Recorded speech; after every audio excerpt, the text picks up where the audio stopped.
Bonjour à tous, c'est dimanche. Aujourd'hui, on aborde les positions en mode distribution. On va refaire un petit point pour montrer deux exemples concrets. Et voilà, donc là, vous avez une position qui a déjà été effectuée, mais je vais vous montrer une position plus long terme sur le Pengu qui pourrait attirer du coup un mouvement d'une violence aussi importante. On va revenir et on va voir comment ça se mettrait en place, comment ça serait possible en vrai au niveau de la violence même du mouvement. Voilà, on parle quand même d'un gros drop. On reparlera de ça ensemble, vous allez voir, c'est assez cool.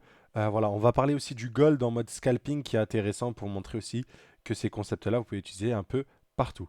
Alors, moi j'ai envie de commencer par le gold parce que c'est une position que j'ai pris récemment. Alors, c'est pas la meilleure, voilà, mais je l'ai partagée. N'oubliez pas, hein, on a le Discord privé si vous voulez apprendre la stratégie.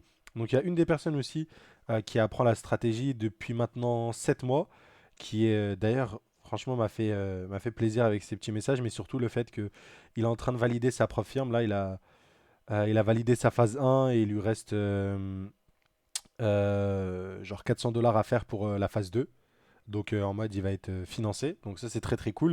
Et il utilise la stratégie notamment sur le gold, il me disait, et sur le forex. Donc là où pareil nous on avait commencé à l'époque. Voilà. Donc voilà, très jolie distribution. La première, il s'est fait stopper. Exactement. Et d'ailleurs, pour vous montrer encore une fois la preuve, voilà, c'était dans Analyse Commodities. Donc j'avais partagé le grand schéma. Ici, pour moi, on avait un top, une distribution, de retracement, retour dans le bloc, voilà. Et tant qu'on ne cassait pas ce high-là, je m'attendais à un mouvement baissier. J'avais essayé d'anticiper une potentielle distrib ici. Au final, bah, on n'a pas eu le COS et en plus, on a eu le SL.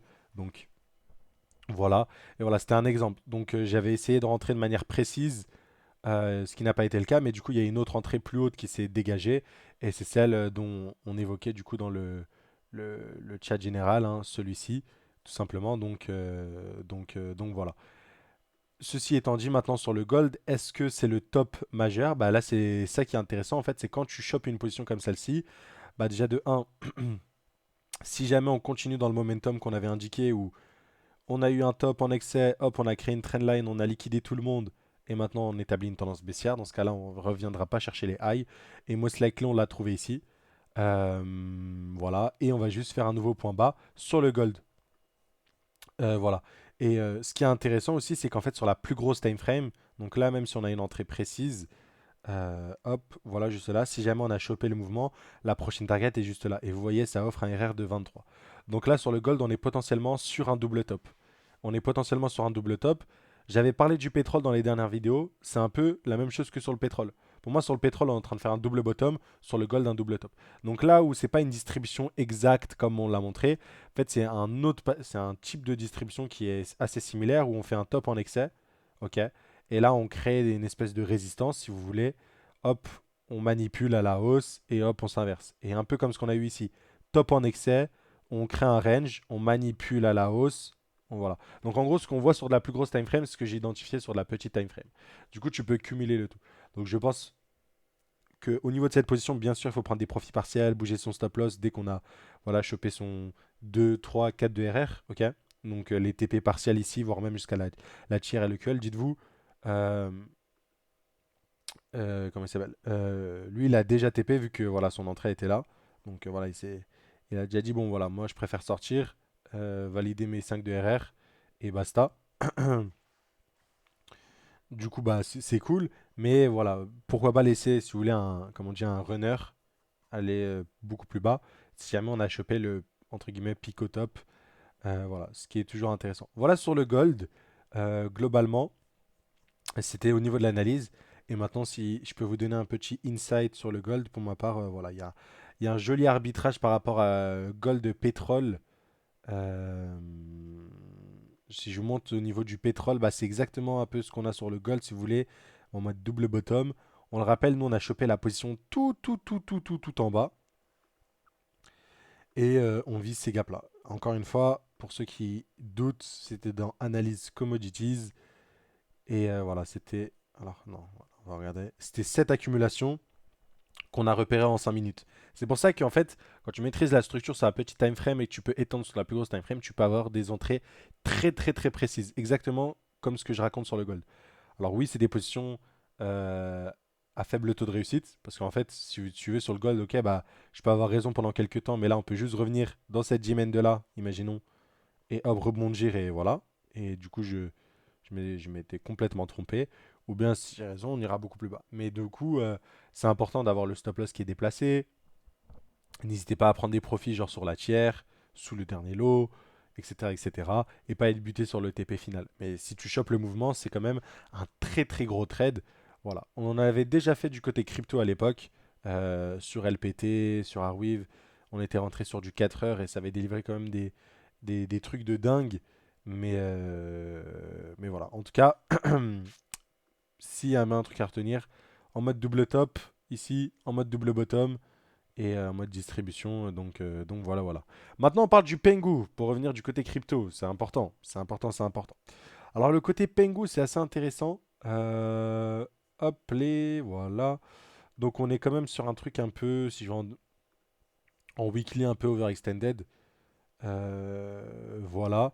Mais pourquoi en fait on était overextended? Bah, c'est assez simple. Hop, bah parce qu'on a un 2 3 4. Genre, on a fait que baisser si vous voulez. Je vous l'ai dit, même le pire des assets, ça par exemple, ça c'est un shitcoin, c'est un meme coin. La plupart du temps, ok, bien sûr, quand c'est un truc qui est un scam obvious, voilà, mais la plupart du temps, quand tu as le pire des shitcoins et que tu fais que descendre et tu prices facilement le futur, il y a toujours un reversal. Non, ça veut pas dire que Pengu, imaginons, ça est bullish, il y a des fondamentaux, je ne sais quoi. Tout simplement. Ça ne veut pas du tout dire ça. C'est juste que c'est un dead cat bounce qui vient combler un très très gros gap, juste là. Ok. Donc c'est pour ça aussi, sur ce genre de truc, j'ai un peu de mal à utiliser le Fibo. Les 0,5 le feraient revenir ici. Je ne sais pas si c'est possible, vu qu'en vrai, l'overextension, bah, elle s'arrête là, en vrai de vrai. Donc voilà, et qu'après, voilà, on a des petites bougies bleues, donc ça invalide le tout. La théorie, hein, de la stratégie, pour ceux qui se rappellent, c'est si tu as une overextension, tu cherches une distribution ici. Une overextension, ça peut être à la baisse, hein. Donc si tu as une overextension à la baisse, tu cherches une accumulation ici. Et après, en gros, si tu veux dans la théorie, dans la stratégie, le but c'est de rentrer sur accumulation et d'avoir ton TP au 0,5 de Fibo. Ok. C'est voilà. Alors là, je vous partage la stratégie. D'ailleurs, si vous voulez l'apprendre, encore une fois, vous avez la description, n'hésitez pas. Vous avez 12 mois à nos côtés pour apprendre la stratégie, donc notre ebook et nos vidéos et bien sûr nos lives interactifs sur Zoom ensemble. Donc voilà, nos analyses au quotidien voilà, et tout ce qui s'ensuit. Voilà, voilà. Et du coup, voilà, c'est pourquoi sur le Pengu, je ne vais pas m'attarder sur les 0,5 de Fibo. Voilà, c'est ça que je vous disais. Néanmoins, ici, on voit que on est potentiellement sur une posture de top, ok, pour venir combler et retourner potentiellement dans la demand et combler tous les gaps là. On a laissé aussi des EQL, voilà, et en fait dans le bigger picture, si vous voulez, on est potentiellement sur une plus grosse distribution comme ceci, avec un excès là pour réintégrer et aller beaucoup plus bas, ok, c'est possible. Et bien sûr, ce serait pour aller chercher les EQL qu'on a là, parce que je vous le rappelle, en plus des EQL ici, on en a d'autres ici. Donc je pense qu'on viendra les chercher hein, sur le Pengu. Et voilà. Et du coup, on a les fameux gaps, si vous voulez, en weekly. Donc en plus de celui-là, on a aussi tous ces gaps-là, enfin en weekly, en daily plutôt, pardon. La G-Man, etc. à venir chercher. Voilà pour le Pengu. Donc overextended, on est en mode distribution. Sur du court terme, on a eu une légère distribution. Je vais vous montrer juste là. Donc c'est celle que j'ai jouée personnellement. Hop. C'était voilà, c'était juste là, si vous voulez. Il y avait une distribution. En fait, surtout, on avait une structure où, hop, on faisait un high, on faisait un high, on faisait un high, on faisait un high. Et à chaque fois, on revenait dans les blocs. Donc là, on revenait dans ce bloc. Là, on revenait, si vous voulez, dans ce bloc. Là, on revenait dans le bloc et ainsi de suite. Donc, on réagissait dans les order blocks, les supplies, vous appelez ça comme vous voulez. Là, je vous ai montré en bleu, tu vois. Hop, on retourne dans la zone bleue, on dump. Ça crée une nouvelle zone bleue, on retourne dedans, on dump. On retourne dans la zone bleue, on dump, et ainsi de suite. Ok. Donc voilà pourquoi il y avait la position. Et après, pareil, c'est en mode comme le gold. C'est pour ça que j'ai pris ces deux exemples. Parce qu'ils font très très bien la paire. Là, on est en mode double. Alors, je vais essayer d'aller en une minute. Même s'il faudrait que j'aille un petit peu plus. Si vous voulez, là, on est en mode double top. Ok. Et en fait, la distribution, en gros, elle a lieu ici. Où en fait, on a créé une résistance. On prend le dernier high. Vous avez vu comment on le clôture pas au-dessus. on récupère et on s'inverse. Et même là, si je vais sur du 10 secondes, là, je pense que je peux voir une distribution sur ce niveau-là. Mais bon, je crois que je peux pas descendre. Pourtant, j'ai TradingView 30 secondes. Ah, je peux pas. Il me faut le. Ah, je l'ai essence. Il me faut le premium, ok. J'ai pas le prix. Après, je pensais avoir payé le premium. Ok. Bon, bah. Bref, en tout cas, vous l'avez compris, c'est pour ça que je voulais vous montrer la structure. C'est pareil, j'ai joué un peu cette structure de double top en mode distribution. Voilà. En fait, c'était retour sur la supply, comme on l'a vu. Donc, pas exactement comme le gold, parce que sur le gold, on l'a dit, c'est là, on est en mode overextended, on est en ATH et on attend une structure de distrib. Là, pour le coup, on était dans une supply, donc ça a plus de confluence que quand on est dans le vide, entre guillemets. Et en plus, on a cette structure-là. Derrière, pour ma part, c'était viser, récupérer ce lot, etc. Et j'avais un TP final jusqu'à cette dimen de là. En gros, si je vous remonte sur du à peu près 5 minutes, c'est ça la dimen la plus cohérente à l'origine du mouvement, en fait. À l'origine du bottom. Et on l'a vu, bah, au final, c'est ce qu'on a fait.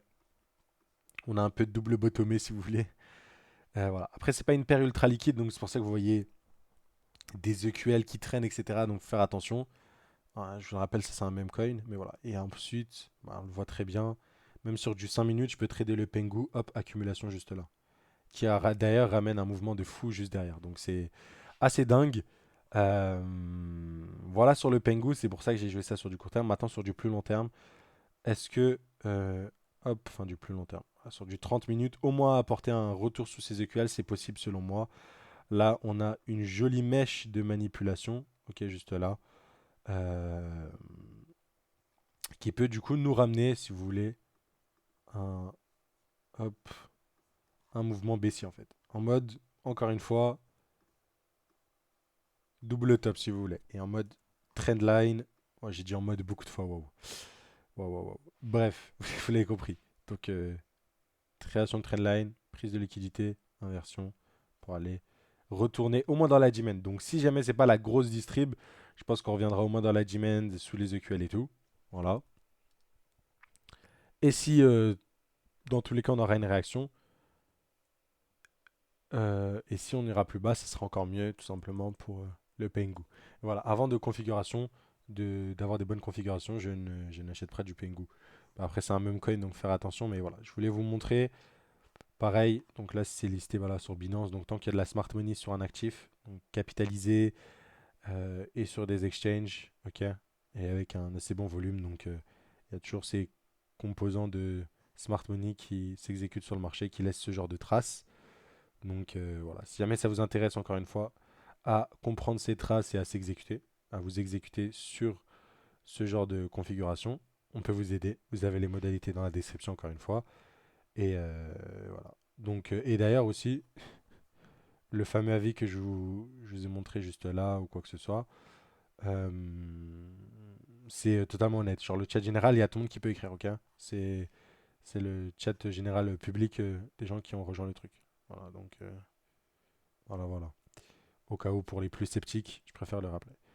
Voilà. Donc, dans cette vidéo, si on résume bien, je vous ai montré un peu une configuration en mode double top slash distribution. Parce que vous savez, on n'utilise pas vraiment les patterns, mais vous l'avez compris. Je vous ai montré aussi, pour moi, sur le Pengu, ce qui pourrait causer un plus gros retracement. Ok. Retour dans une FVG Weekly, mise en place d'une potentielle distribution, comme on l'a vu, et, et le double top. Et aussi, vous l'avez compris, vous avez aussi mon biais par rapport au pétrole, ok, par rapport à cette position, et par rapport au gold. Donc, bullish pétrole, bearish gold. Et voilà. Et si je l'avais mis sur Twitter récemment, c'était le ratio pétrole. Le ratio pétrole-gold. Mais je crois que je vais avoir du mal à vous le montrer. Mais bref, c'était un gros range qui date depuis, je crois, les années 70. Voilà, on est sur le. Bref, je vous invite à regarder le range. Vous prenez le gold, vous tapez gold. Vous avez les trucs TVC. Vous faites diviser par US Oil. Donc voilà, commodity. Là, le gold, c'est le gold. Voilà. Et vous regardez. Vous allez sur du mensuel. Vous regardez, bon, mis à part la manipulation, entre guillemets. Enfin, la manipulation. Le truc pendant le Covid, c'était un cas exceptionnel pour le pétrole, hein, vu la chute qu'on avait vue, pour ceux qui se rappellent. Mais en gros, Voilà, on respecte un peu ce range de valorisation. Pour ma part, c'est au moins un retour jusqu'ici, voilà, avec l'excès qu'on voit. Donc voilà, surtout que le truc, c'est qu'on revient sur des niveaux de ratio qui datent du Covid. Et le Covid, c'est vraiment un truc ultra, ultra, ultra exceptionnel qui s'est produit en fait. C'est du vu, bref. Donc c'est vraiment cas particulier le Covid, quoi. C'est surtout ça. Donc voilà. Pour ma part, c'est vous avez le biais aussi qui est intéressant pour moi du côté commodity de voir comment j'utilise les SMC pour m'exécuter sur le pétrole, potentiellement avoir peut-être l'entrée du siècle si jamais j'ai chopé le double bottom.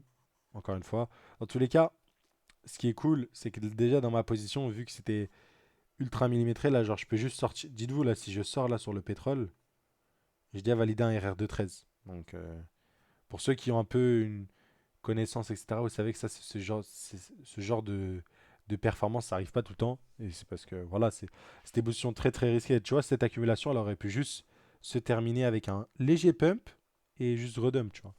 Donc, au final, j'étais dans le bon sens.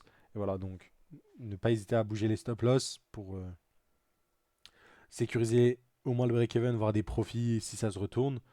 Et voilà, mais sinon, c'est vraiment la position du siècle si jamais on est vraiment sur ce fameux comme le double top, mais en mode double bottom, en mode accumulation, création d'un lot, prise de liquidité avec ce lot-là pour repartir. Voilà. En tout cas, on verra, mais voilà, j'ai résumé à peu près ce que je voulais raconter dans cette vidéo. N'oubliez pas de vous abonner. Demain, on fera un petit review vu qu'on aura les clôtures weekly. Donc, tout ce qui va être. On avait regardé quoi? On avait regardé le pétrole, le gold, on fera un petit point, mais on regardera aussi les actions chinoises. On avait vu la distrib sur Baidu. Xiaomi, on avait parlé aussi de la réaccumulation qui était très très puissante. Là, on a un retour ici où est-ce qu'on racontait, voilà, c'était ça. On avait dit, voilà, là c'est pour le coup, on a un potentiel low protégé ici sur Xiaomi qui peut ramener un plus haut. Si on le casse, on risque de retracer un petit peu plus bas, mais tant qu'on le casse pas, là, je peux vous dire, ça va push sévère. Alors on peut faire la petite comparaison si vous voulez. Je pense que c'est un retour voilà, jusqu'à ces niveaux-là. Donc ça représente ce gap-là. Donc voilà, sur Xiaomi, si je devais trader en mode SMC sur Xiaomi, ça ressemblerait à ça, quoi. Voilà. Bref, en tout cas, demain, à chaque fois que je commence un truc, je m'éparpille. Mais voilà, vous l'avez compris, on fera un petit point sur S&P 500, Nasdaq. Ça ressemble un peu à une distribution, ce qu'on voit ici. Donc faut se méfier. Ce range-là, cette prise de liquidité, on le rappelle. En tous les cas, le lot de l'accumulation, il est là. Mais voilà, faudra se méfier si jamais on vient casser ça et ça s'accélère. En fait, on est dimanche, donc on va avoir l'ouverture là. Je sais plus c'est à quelle heure française. Euh, je sais plus. Mais en tout cas, on va avoir l'ouverture des contrats à terme IS, donc on pourra voir d'ici là. Si jamais j'ai une petite update, ce sera sur Twitter ou sur le Telegram si vous voulez nous rejoindre. Et bien sûr, moi j'en parlerai dans le Discord avec les membres, tout simplement. Voilà. Allez, très bonne journée pour de vrai cette fois. Enfin, et bonne semaine. Ciao, ciao.